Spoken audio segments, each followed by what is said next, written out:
Good afternoon civil third year. Welcome to RIT online classes. जैसा कि आप सभी को सिक्स सेमेस्टर में प्रमोट कर दिया गया है, तो इसके आपके सब ऑनलाइन क्लासेस अब शुरू हो गई हैं।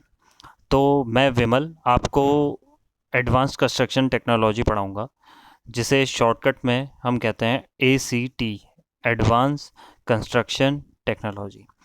तो इस विषय को पढ़ने के लिए, इस सब्जेक्ट को पढ़ने के लिए आपको इसके पहले थोड़ा सा सिलेबस के बारे में बता दूं। तो इसमें आपकी टोटल 4 यूनिट हैं। जैसा कि आप देख रहे हैं कि एडवांस कंस्ट्रक्शन टेक्नोलॉजी, जो पहली यूनिट है वो आपकी है अर्थ वर्क। मतलब कि इसमें आप अर्थ वर्क के बारे में पढ़ेंगे कि आपका जो अर्थ वर्क है, मतलब कि मृदा कार्य जो होता है वो क्या क्या होता है। ठीक है। तो एक सिविल इंजीनियर के लिए क्योंकि किसी भी कंस्ट्रक्शन का सबसे पहला कार्य होता है मृदा कार्य, या मतलब कि अर्थ वर्क।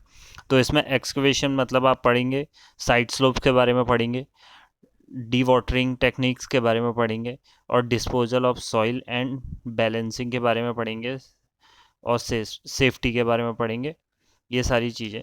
अब बेसिकली आपको इस सब्जेक्ट को पढ़ाने का मेन उद्देश्य यह है कि आप, अब पहले से क्या होता था कि जो पुरानी टेक्निक से काम होता था कोई सा भी, लेकिन अब सिविल कंस्ट्रक्शन में इतनी नई सारी टेक्निक्स आ चुकी हैं, जिससे कि हमारा कार्य क्या हो जा रहा है, सिंपल भी हो जा रहा है और ज़्यादा बेनिफिशियल भी हो रहा है। तो हम उन नई टेक्निक्स को यूज़ करते हैं। तो इस सब्जेक्ट को पढ़ने का मेन मोटिव यही है कि आपको नई टेक्निक्स के बारे में पता हो।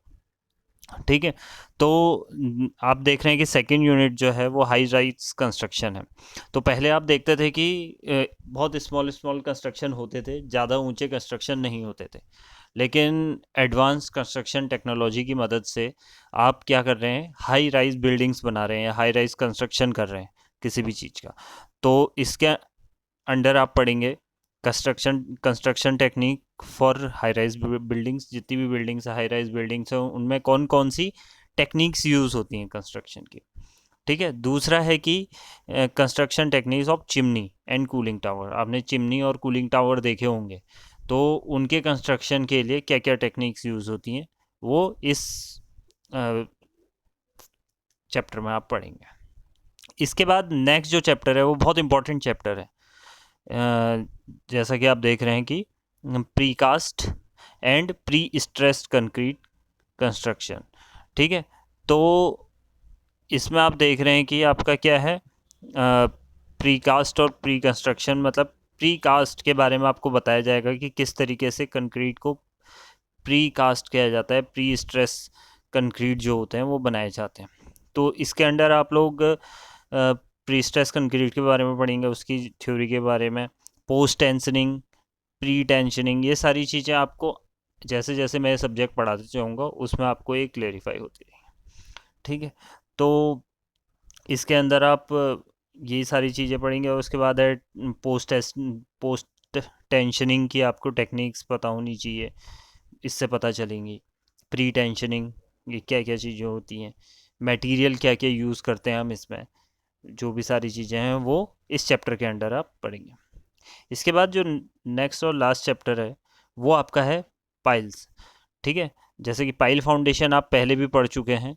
पाइल फाउंडेशन के बारे में ही आपको इसमें थोड़ा सा विस्तृत तौर पे सारी चीज़ें बताई जाएगी कि जो आपकी एडवांस कंस्ट्रक्शन है वो किस तरीके से पाइल फाउंडेशन में कार्य करता है।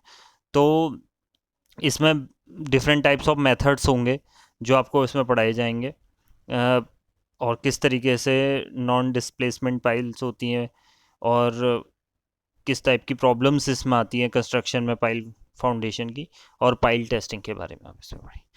तो आज के लिए आपके लिए इतना ही, और जल्दी हम इसको शुरू करेंगे। Thank you class.